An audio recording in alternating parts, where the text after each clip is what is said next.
The entire lane of thought of Buddhism started with this simple sentence: how can I remove suffering from the equation of existence?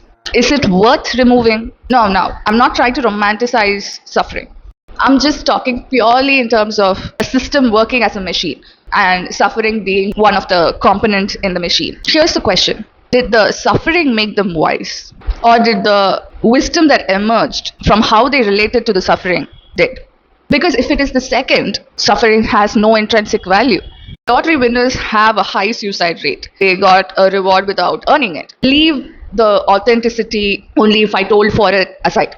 Just considering the pure mechanism of while toiling to earn something, you would know and learn how not to squander what you're going to earn. See, I feel like boons and curses have a very thin line. If you are prepared to handle what's coming, it's a boon. But if you're not, it becomes a curse. I think the same applies to wisdom as well. Let's say my pain has taught me to be kind.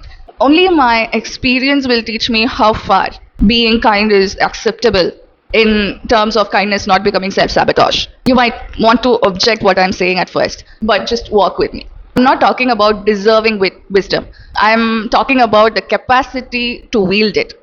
In terms of blessings and curse, money, power, fame, love, freedom, knowledge, even kindness, none of them are inherently blessings. They are just amplifiers. They magnify whatever system that they are dropped into. Imagine if I can plant infinite compassion into somebody tonight. They'd become immediately compassionate. Would they know when to say no?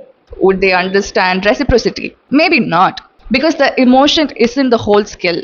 The calibration is. When someone says, my pain taught me to be kind, that essentially is the difference between virtue and wisdom.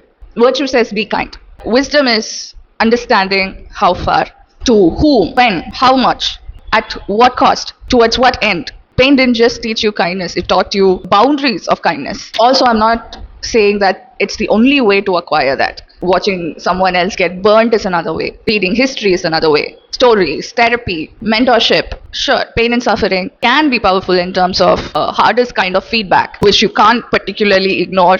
Of course, it's not the only way. I feel like wisdom is not a treasure. It's not something you possess. It's more like understanding balance.